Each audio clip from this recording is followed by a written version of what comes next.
I used to think having a gifted older brother was something to be proud of. You know, like one of those badges you wear around at school. My brother goes to MIT, or he won the science fair 3 years in a row. Except in my case, it was all anyone ever talked about. My name's Evan. I'm 24 now, but this story starts a few years ago, back when I was 19 and freshly dropped out of college, sitting at the kitchen table with a notebook full of half-baked startup ideas and a family that looked at me like I'd joined a cult. To be fair, I wasn't exactly making a compelling case for myself at the time.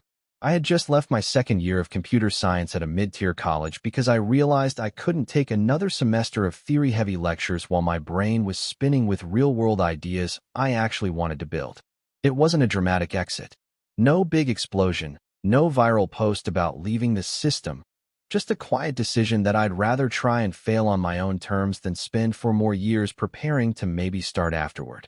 But my family? They took it personally, especially my brother, Kyle. Kyle is 3 years older than me, and for as long as I can remember, he's been the golden child.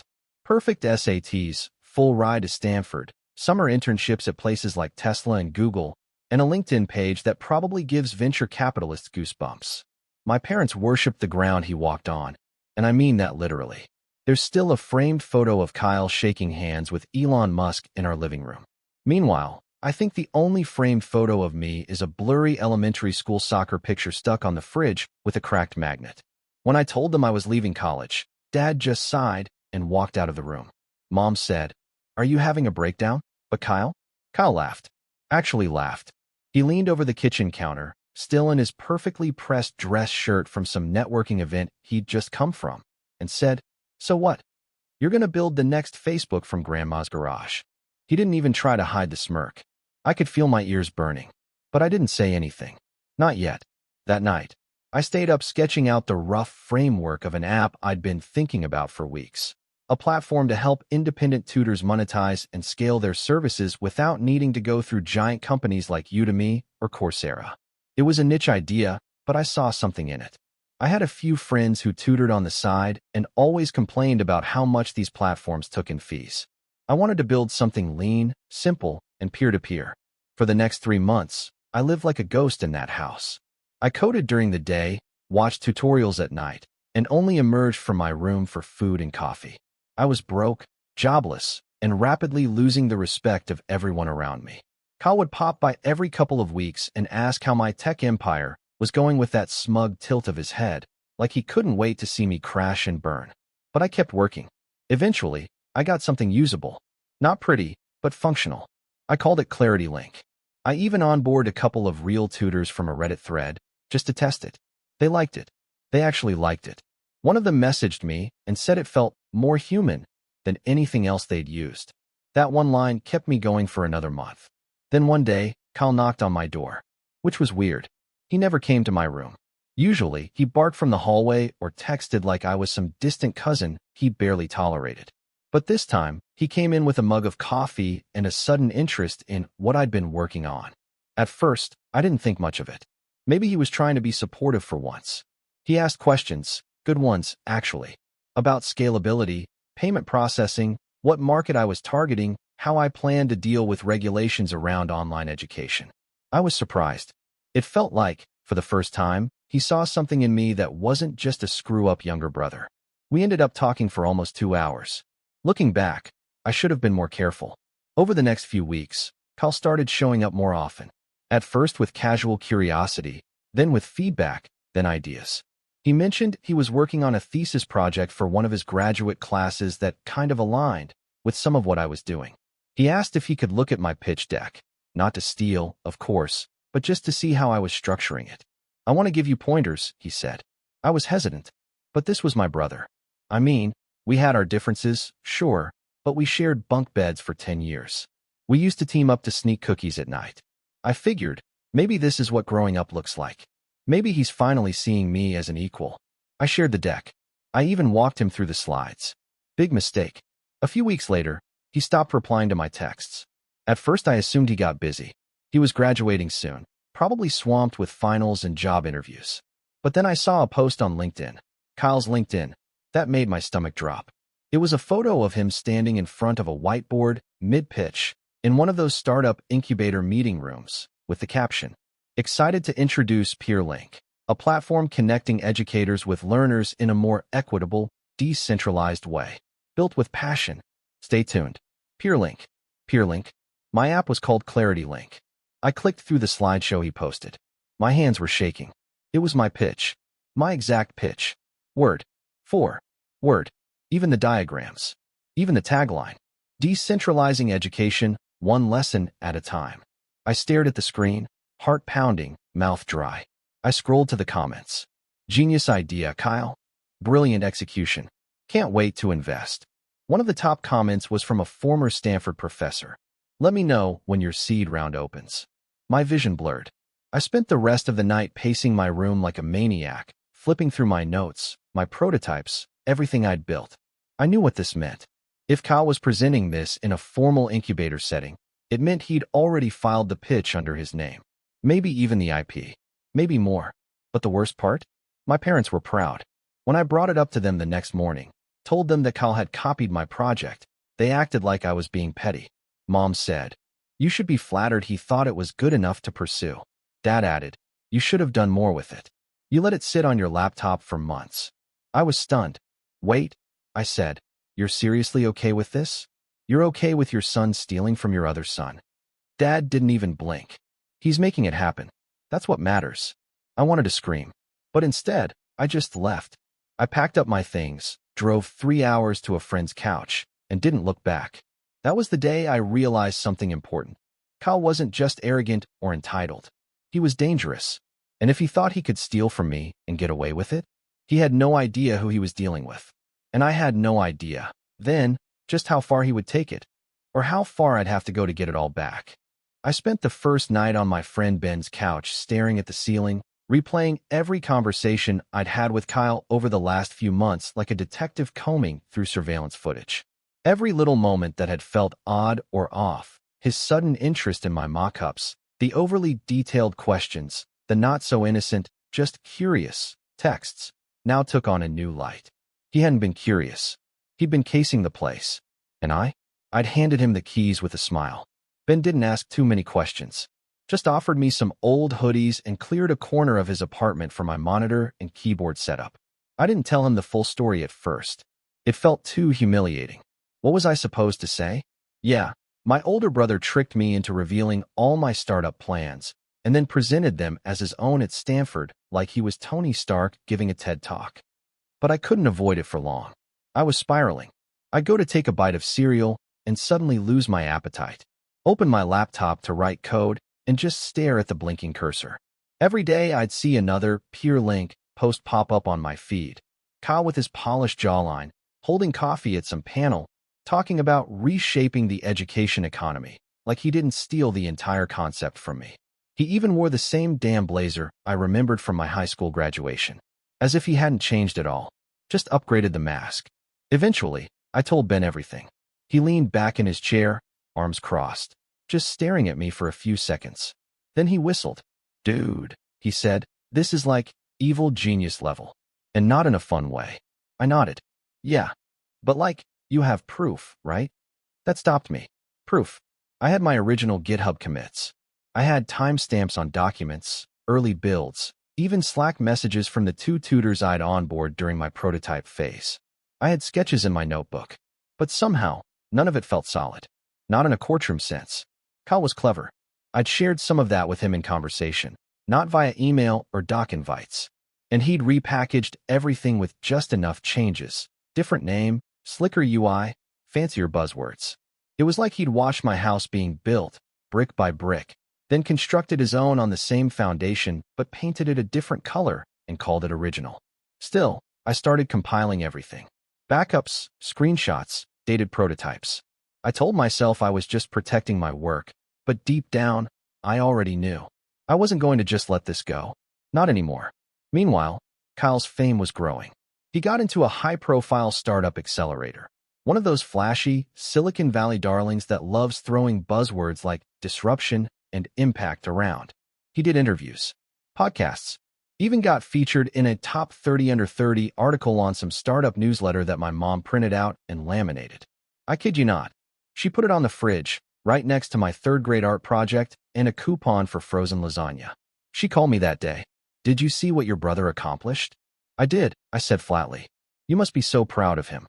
You always looked up to him, remember?" I stayed quiet. Then she added, "Maybe you could help him out? Be part of the team.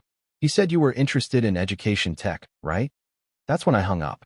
I sat there staring at my phone like it had just burst into flames in my hand. It wasn't just that they didn't believe me. It was that they didn't care. Kyle could have announced tomorrow that he also invented the light bulb and cured polio, and my parents would have just asked if he needed help filing the patents. I wanted to disappear. But something else was happening inside me too, like a slow burn. Anger, sure, but something sharper too. Not rage. Focus. That was the day I decided I wasn't going to wait for justice. I was going to make it. Still, I didn't know how. Not yet. I started with something small, reaching out to those original tutors I had on board. One of them, Mari, remembered me immediately. She even still had our chat logs and a screenshot of the Clarity Link prototype I'd sent her. The timestamp predated any of Kyle's activity. She said she'd noticed a similar platform being promoted on LinkedIn and thought it looked awfully familiar. I told her I was building a case and might need a statement. "I'm in," she said without hesitation. That guy gives me the ick anyway. One small win. But the next day, I got an email from a Stanford address I didn't recognize. Subject line, PeerLink founder's request, urgent. It was from someone named Rishi Patel, Kyle's co-founder. Apparently, Kyle had brought him in recently as technical lead, and Rishi had started poking around in the back-end systems, cleaning up the architecture and prepping for a product demo to some angel investors. Only he found something. The email was short but loaded. "Hey, Evan, you don't know me, but I think we should talk. Soon. It's about some files in the early build of PeerLink that don't make sense." My heart thudded in my chest. I called him the second I finished reading. Rishi picked up right away, and the first thing he said was, "Did you work on this platform before Kyle launched it?" I paused. "Yes. I built the whole thing." "What?" "I thought so," he said. "Because some of the code comments, they're signed Evan_dev and date back to before Kyle even got accepted into the incubator. Some modules are identical to a GitHub repo I found under your name." He sounded nervous. "I didn't want to believe it," he continued. "But I ran the diffs myself. The entire initial build was forked from your project." He changed the repo name, rewrote the comments, and wiped the commit history. Sloppy job, honestly. I was silent. "I don't know what you want to do with this," he added. "But I'm out. I'm not risking my name for some guy who built his house on someone else's blueprints." I thanked him. Then I hung up. Then I screamed into a pillow. Because this changed everything. This wasn't just inspiration theft. This was code theft. Actual, verifiable IP infringement. Now, I had the proof. But then, not even 24 hours later, Kyle called me. He never called me. Not once since all of this had started. His voice was weirdly calm, like the kind of calm a surgeon has right before delivering bad news. "So," he said, "Rishi told me he reached out." I didn't answer. He sighed. "Look, I get it. You're upset. I may have overstepped, okay? But the product's already out there now. I've done the hard work of scaling it. The team's growing. Investors are excited. If this becomes a legal thing, nobody wins." "Is that supposed to be an apology?" I asked. "I'm saying," he said, "maybe there's another way." Silence. Then he added, "I'll give you a cut. 5% equity. Maybe even 10. I actually laughed. Laughed out loud. 10%. I said, "You think this is about money? You're not going to get anything otherwise," he said. "No one will believe you. I've got lawyers. A company. A name. You have some code on your laptop and a few emails. Come on, Evan. Be smart." He said it with that same tone he used to use when we were kids, like I was the stubborn little brother refusing to give up the controller after losing in Mario Kart. Like he was doing me a favor. I hung up on him too. But this time, I didn't feel helpless. I felt like a loaded slingshot. And Kyle? He'd just pulled the band all the way back. A week later, I got my chance. I'd been quietly sending out a few feelers, nothing loud, just some direct messages to startup blogs, a couple of tweets with vague threads about plagiarized code, and one private email to the startup accelerator PeerLink was part of. Most people ignored me, but one blog bit. It was small, run by this journalist named Tanya who had a column called Silicon Valley Shadows, where she did exposés on shady practices in the tech world. She called me at 10 p.m. on a Thursday and listened to the whole story. Every detail, every file, every screenshot. By the time I was done, she was silent for a long time. Then she said, "You know what the craziest part is? What? This is going to be huge." She was right. But I didn't know then that Kyle still had one more betrayal up his sleeve, something so cold-blooded, it would make everything before it feel like child's play. And when it happened, it broke something in me. I wish I could tell you that after that phone call with Tanya, the journalist, everything started turning around. That justice came knocking, Kyle got exposed, and I walked out of the shadows triumphant. But that's not how these stories go. Not in real life. In real life, things get worse before they get better. It started with the article.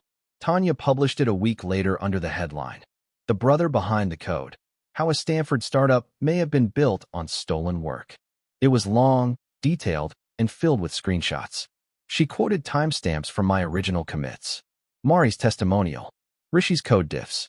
She included redacted emails, even a side-by-side comparison of PeerLink and ClarityLink's UI elements. There was no denying it.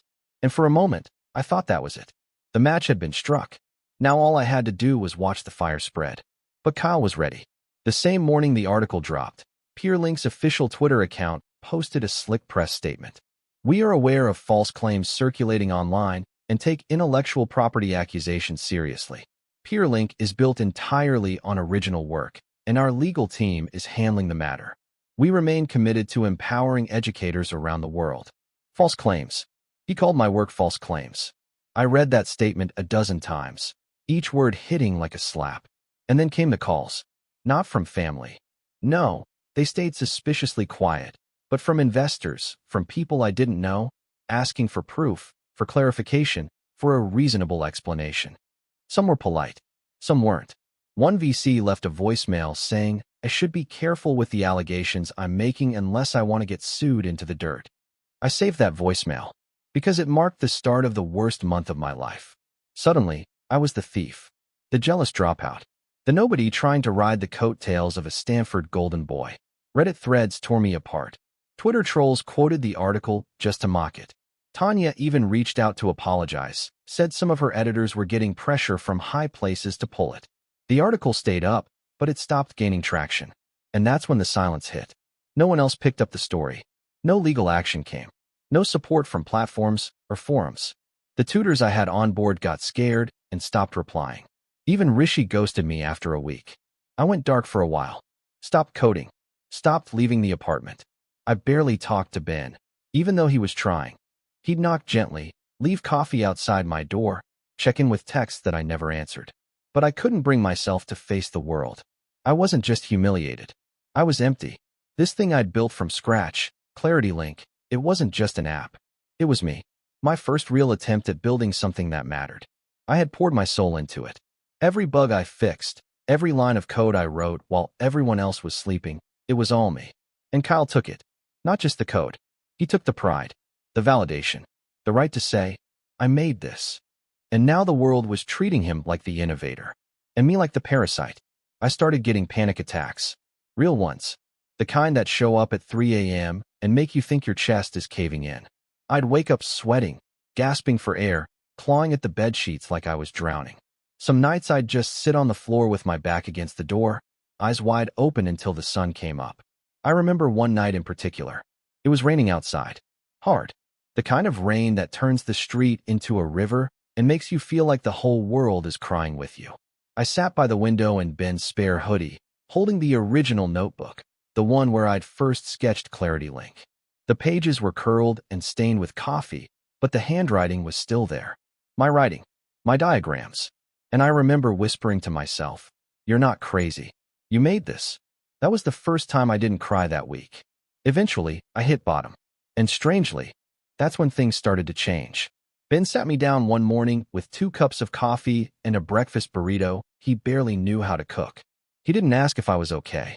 He just slid a laptop across the table. "Look," he said, "I know it feels like you lost. But you didn't. You still have the code. You still have the skills. You still have you. So either you sit here and rot, or you rebuild." I didn't say anything. He unwrapped the burrito. "Start over, Evan. Start smarter." The idea sounded insane at first. Why would I build again when Kyle had already poisoned the entire market? Why try to breathe life into something that had already been stolen and twisted? But then I opened my laptop. I clicked on my old folders, my backup files, my diagrams, and I saw something. There was still value here. Not just in the app, but in the idea. Clarity Link wasn't just a prototype, it was a vision. PeerLink was bloated and corporate and too VC polished. My version was lean, community-driven, real. And more than that, it wasn't just tutors anymore. I started thinking bigger. There were thousands of creators out there, artists, coaches, translators, fitness instructors, all trying to monetize one-on-one sessions without giving away a chunk to middlemen. What if Clarity Link became something broader? A platform for anyone to sell personalized expertise directly? I spent the next 6 weeks rebuilding from the ground up. New brand, new name, new structure. I called it Signal Spark. Ben helped me register a domain. A friend from college I hadn't talked to in years helped with the front-end polish. I tapped a guy from Reddit to help with a more secure payment system. Slowly, quietly, we stitched together a product. No ads, no social media posts, no drama. I wasn't trying to fight Kyle anymore. I was trying to outlast him. In the meantime, I also took some advice from a lawyer friend of Ben's. We organized all the IP evidence, filed copyright claims, laid down some early legal groundwork, not to sue immediately, but to be ready. Every time I thought about Kyle's smirk, I imagined what it would feel like to wipe it off his face in front of people who used to worship him. But that day would come later. Right now, I was still rebuilding. And rebuilding meant starting small. I launched Signal Spark in beta mode, just 10 users. All people I knew or had been referred to by friends. I wanted feedback, bug reports, real usage data. No flashy onboarding or VC decks. Just a quiet test. And the crazy thing? They loved it. One guy, a guitar coach from Toronto, said it helped him double his weekly bookings. Another, a language tutor in Berlin, messaged me saying, "This feels like the future." Little by little, Signal Spark started growing. I didn't need a launch party. I didn't need hype. I just needed users who actually cared. And I had them. One night, around 2 a.m., I looked at the live dashboard and saw a notification, 100 session completed. I just sat there and stared at the number. 100 real sessions. No PR team. No Stanford credentials. No billion-dollar valuation. Just me. And my work. And then, right as things were stabilizing, the call came. It was from my dad. That alone was rare. I answered cautiously. "Hey." His voice was tight. Not angry. Not excited. Just tense. "You need to come home," he said. "Now." "Why?" "It's Kyle," he said. "Something's happened." There was a pause. Then he added, "And I think you're going to want to see it for yourself." I hung up. And I stood there, phone still in hand, heart racing. Because something told me. This was the moment everything would change. The drive home felt surreal. It had been almost 5 months since I left. 5 months of silence, bitterness, and distance carved by betrayal. I wasn't even sure why I agreed to go back. Maybe I wanted to see for myself if something had really changed. Or maybe a part of me still wanted to be seen, not by Kyle, but by the parents who had written me off like some failed lottery ticket. It was a 3-hour trip down winding highways and through empty suburbs that hadn't changed a bit. Same potholes, same gas station with the broken ice machine, same sleepy neighborhoods where the only difference between Tuesday and Sunday was how long the mail took to arrive. But I wasn't the same. When I finally pulled up to the house, I didn't feel like a son coming home. I felt like a man walking into a boardroom he was about to quietly dismantle. My dad opened the door before I knocked. He looked older, more tired than I remembered, a line of worry between his brows that hadn't been there before. He didn't say much, just nodded toward the living room. I stepped inside and was immediately hit with the smell of the same old lemon cleaner Mom always used, like the house had frozen in time. Except the silence was different. It wasn't the quiet of a lazy Sunday afternoon. It was the silence of tension, of secrets. I walked in and saw Kyle sitting on the couch, shoulders slumped, hair disheveled. He didn't even look up at me. That alone was jarring. Kyle never looked anything less than meticulously put together. This was a guy who'd once ironed his hoodie before a family dinner. But now, he looked like he hadn't slept in days. Mom stood nearby, arms folded, eyes darting between us like she was waiting for a bomb to go off. No one spoke at first. Then Kyle muttered, "They pulled out." I blinked. "Who?" "The investors," he said. "All of them." PeerLink's seed round collapsed. The accelerator dropped us. Our legal counsel backed out. It's all gone. I just stood there. It took everything in me not to smile. Dad cleared his throat. Apparently, one of the lead VCs got access to the code audit logs, and that journalist resurfaced her article with some new updates. It snowballed. Kyle finally looked up at me then, and for the first time in my life, he didn't look superior or smug. He looked scared. "You did this," he said, voice barely above a whisper. "No," I said. "You did this. I just stopped covering for you." He didn't respond, just stared at the floor like it might open and swallow him whole. Mom spoke next. "Can't you just let this go? You made your point. What's the point of destroying your own brother's life?" I turned to her, incredulous. "You think I'm destroying his life? He stole from me, lied to everyone, used me. He was just trying to make something of himself," she snapped. "You don't understand the pressure he's been under. You're so focused on revenge." I cut her off. "No, I'm focused on the truth." And for once, Dad didn't defend her. He just looked away. That's when I knew. They weren't calling me home to warn me or apologize. They were hoping I'd stop, that I'd back off now that the empire was crumbling. But I wasn't done, because this wasn't about public shaming anymore. This wasn't about the investors or the news articles or Twitter commentary. This was about setting the record straight. Permanently. After I left that night, I called Ben. "Is it time?" he asked. "Yeah," I said. "Let's build the presentation." We spent the next few weeks planning everything. This wasn't about rubbing Kyle's nose in failure. It was about reclaiming what I built. For real. No more whispers. No more, "maybe he helped" rumors. I wanted the world to know exactly how PeerLink was born and exactly who gave it life. The opportunity came faster than I expected. Tanya, the journalist, reached out again. Apparently, the article had found its second wind after the VCs pulled out, and now a few tech ethics forums were buzzing with interest. One of them was hosting a panel in San Francisco, Ethics and Innovation. "Who really owns the idea?" She asked if I wanted to speak. At first, I hesitated. Public speaking wasn't my thing. My palms got sweaty reading off index cards in high school. But this wasn't about giving a TED Talk. This was about planting a flag. "I'm in," I told her. Ben and I spent hours rehearsing. We didn't just want to tell a sad story about a brother stealing from his sibling. We wanted to show it. The receipts, the emails, the side-by-side comparisons, the Slack logs. Rishi even sent a written statement verifying everything he'd seen. We weren't just presenting a sob story. We were presenting evidence. The panel was scheduled for a Thursday afternoon. Tech writers, startup founders, a few venture firms, even students from Stanford and Berkeley. Tanya said some of the people who originally backed Kyle might even be in the audience. Perfect. That morning, I stood backstage in a dark blue button-down, staring at the spotlight as the moderator introduced the session. My hands were cold, my throat dry. But when I stepped out and saw the room full of eyes looking up at me, something inside clicked. This wasn't fear. It was clarity. I started with a simple sentence. "Hi, I'm Evan, and I'm the guy behind the app you probably know as PeerLink." There was a ripple of whispers. And then I told the story. No embellishments. No melodrama. Just facts. Dates. Screenshots. Descriptions. I walked through the early days of Clarity Link, how I shared it with my brother, how he mirrored the code base, how he tried to erase the origins but couldn't scrub the details. And then I dropped the final slide. Signal Spark, built by creators, for creators. From the ground up. No middlemen. No lies. The applause didn't come right away.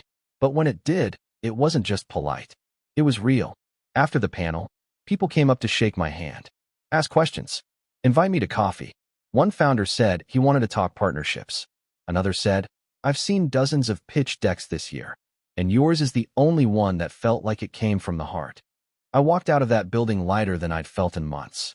Not just because I'd won a battle, but because I had finally stepped out of Kyle's shadow. But Kyle wasn't done. Because a week later, I got served a formal legal notice. Kyle was suing me for defamation. It was ridiculous. Every claim I'd made was backed by logs and files and dated documentation. But this wasn't about winning in court. It was about intimidation. He was hoping to drown me in legal fees, force me to settle, shut me up. But what Kyle didn't know was that while he'd been busy pretending to be a founder, I'd quietly become one. Signal Spark had just secured its first round of funding, real funding, from ethical backers who believed in transparency, not corporate spin. We weren't flush with cash, but we had enough to fight back. And I was ready. I wasn't the same kid he'd mocked in the kitchen for dropping out. I wasn't the ghost coding in silence while he gave interviews. I was building. I had traction. I had proof. And soon, I'd have something even better. The upper hand. Because Kyle had made a fatal mistake. He brought the fight to me, in public. And now, I was going to dismantle his last shred of credibility. In front of the one audience he could never afford to lose. I didn't flinch when the legal notice arrived. If anything, I smiled. Because Kyle had finally played his last card, and it was weak. A defamation suit against me, a man with logs, source code, contracts, backups, witnesses, and receipts, was like throwing a wet match onto a bonfire and expecting it to snuff the flames. Still, I didn't act impulsively. We let it sit. My lawyer, Nina, a quiet, unshakable beast of a woman with the precision of a scalpel, reviewed the filing. She blinked once after reading the claims and said, "He just handed us the microphone. You ready to talk?" "More than ever," I said. Step 1 was simple. File a countersuit. Copyright infringement. IP theft. Fraudulent misrepresentation. We attached everything. The original Clarity Link files. Metadata from my GitHub repo. Chat logs. Rishi's audit. Mari's testimonials. Tanya's updated article, now with over 100,000 shares. The conference footage. Ben's notarized statement from the early prototype phase. And then we did what Kyle would never expect. We took it public. Tanya ran the update first. Startup sibling scandal escalates. Original founder files copyright suit after defamation attempt. Her headline wasn't subtle. She didn't need to be. Every tech outlet followed within hours. And the story exploded. Again. But this time, no one came to Kyle's defense. Not the VCs. Not the accelerators. Not even our parents. Because this time, I brought everything. On my own blog, I posted a full timeline, not just of the code base and the plagiarism, but of the personal betrayal. I wasn't trying to play the victim. I was telling the truth. And I ended the post with a link to Signal Spark's public beta. That link got 20,000 signups in 3 days. Ben and I spent every hour after that fighting to keep up with the traffic. New tutors. New creators. We had podcasters offering coaching, therapists opening safe space sessions, even musicians selling one-on-one lessons. The floodgates were open, and Signal Spark didn't just stay afloat. It thrived. Meanwhile, Kyle? He was drowning. It turned out his original PeerLink code was riddled with bugs, half-patch modules he barely understood, and plagiarized logic he couldn't explain. With his co-founder gone, his dev team dissolved, and legal fees piling up, he did what Kyle always did when things got hard. He vanished. By the time we got to court, he had already lost the public battle. Now he was about to lose the legal one. I sat in the courtroom across from him, the same room where they called roll and read out cases in that stiff, echoing voice. Kyle wouldn't even look at me. He looked hollow. No fancy blazer. No confident smirk. Just a deflated shell and a cheap suit his lawyer probably picked out for him. The judge was methodical, quiet, focused, and mercilessly efficient. The evidence was stacked too high to ignore. Our claim was airtight. Kyle's countersuit crumbled under 5 minutes of cross-examination. He admitted, under oath, that he had accessed my prototype and took inspiration from it. "Inspiration," he said. The judge interrupted. "Are you aware that copying code, UI structure, and user flow verbatim, even from a sibling, constitutes theft?" Kyle nodded. His lawyer didn't even try to object. Judgment was ruled in my favor. Kyle was ordered to pay damages.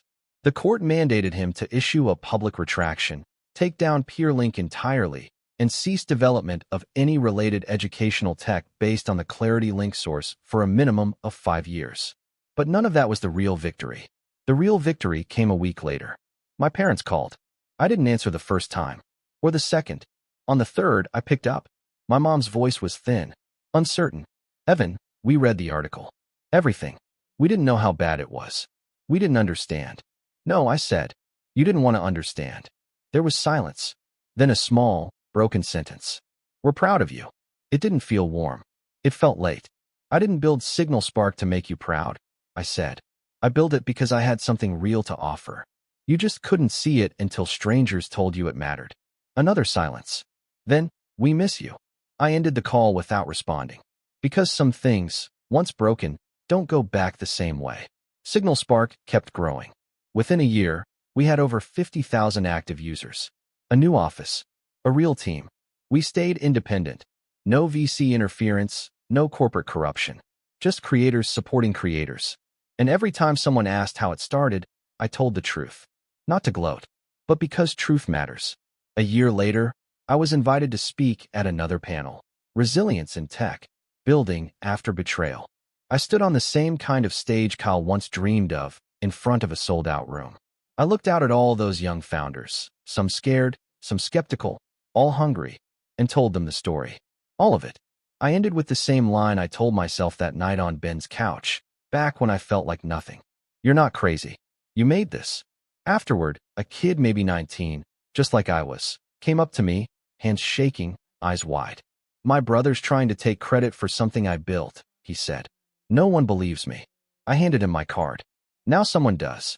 Last I heard, Kyle moved across the country, took some forgettable job in middle management, deleted most of his social media. He never tried to rebuild, never apologized, and I never needed him to, because I didn't rebuild to get revenge. I rebuilt to remember who I was before they made me forget. And when I look back now, at the theft, the silence, the laughter, the courtroom, the applause, I don't feel bitter. I feel clear. Because when you build something with your own hands, no one can take that away from you. Not forever. Not even family. And when the truth finally shows up to the table, it doesn't shout. It just sits down, and everyone else goes quiet.